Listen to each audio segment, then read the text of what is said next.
हर हर महादेव। नमस्कार दोस्तों, आपका स्वागत है हमारे चैनल ज्ञान सुविचार पर। सोम प्रदोष व्रत की आप सभी को हार्दिक शुभकामनाएं और भोलेनाथ का आशीर्वाद आप सभी भक्तों पर सदैव बनी रहे। आइए आज प्रदोष व्रत के पावन अवसर पर सुनते हैं इस व्रत का महत्व और इसकी पावन व्रत कथा। प्रदोष व्रत हर महीने की त्रयोदशी तिथि को किया जाता है। जब यह तिथि सोमवार को आती है तो इसे सोम प्रदोष व्रत कहा जाता है।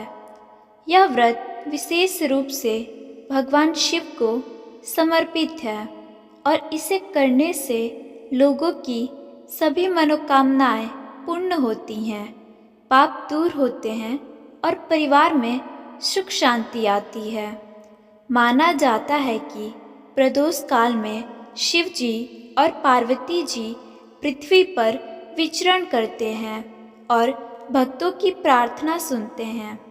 यह व्रत जीवन के कष्ट, रोग और बाधाओं को दूर करता है।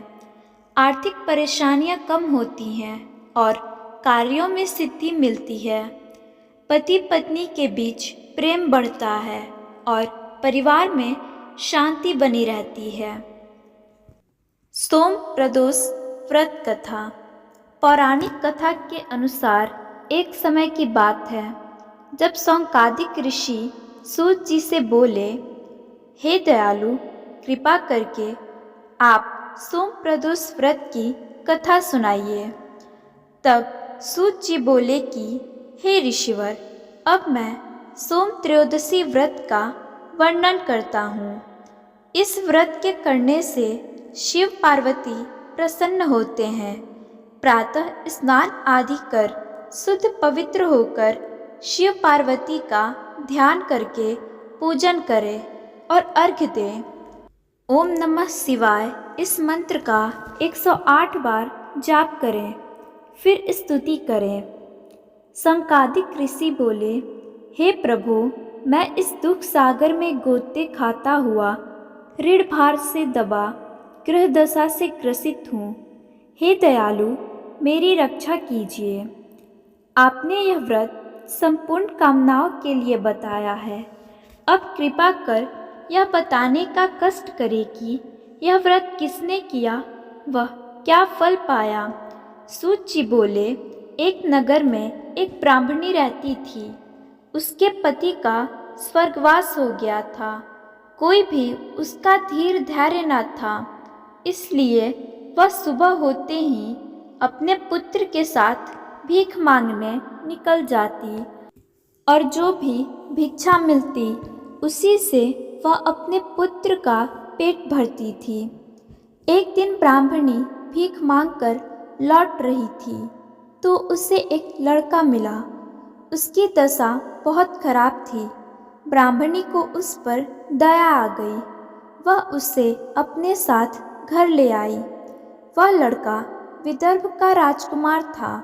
पड़ोसी राजा ने उसके पिता पर आक्रमण करके उसके राज्य पर कब्जा कर लिया था, इसलिए वह मारा मारा फिर रहा था।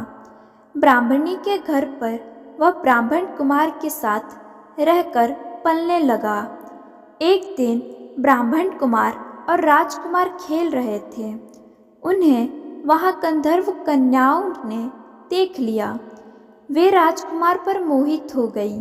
ब्राह्मण कुमार तो घर लौट आया, लेकिन राजकुमार अंशुमति नामक गंधर्व कन्या से बात करता रह गया। दूसरे दिन अंशुमति अपने माता पिता को राजकुमार से मिलाने के लिए ले आई। उनको भी राजकुमार पसंद आया। कुछ ही दिनों बाद अंशुमति के माता पिता को शंकर भगवान ने स्वप्न में आदेश दिया कि वे अपनी कन्या का विवाह राजकुमार से कर दें। फलतः उन्होंने अंशुमति का विवाह राजकुमार से कर दिया। ब्राह्मणी ने ऋषियों के आज्ञा दे रखी थी कि वह सदा प्रदोष व्रत करती रहे। उसके व्रत के प्रभाव और गंधर्वराज की सेनाओं की सहायता से राजकुमार ने विदर्भ के शत्रुओं को मारा और अपने पिता के राज्य को पुनः प्राप्त कर वहाँ आनंद पूर्वक रहने लगा। राजकुमार ने ब्राह्मण कुमार को अपना प्रधानमंत्री बनाया। राजकुमार और ब्राह्मण कुमार के दिन जिस प्रकार ब्राह्मणी के प्रदोष व्रत की कृपा से फिरे, उसी प्रकार शंकर भगवान अपने दूसरे भक्तों के दिन भी फिरते हैं। तभी से प्रदोष व्रत का संसार में बड़ा महत्व हो गया और लोग अपनी कामना पूर्ति के लिए सोमवार के पड़ने वाले प्रदोष व्रत को विधि विधान से करने लगे। हर हर महादेव। धन्यवाद।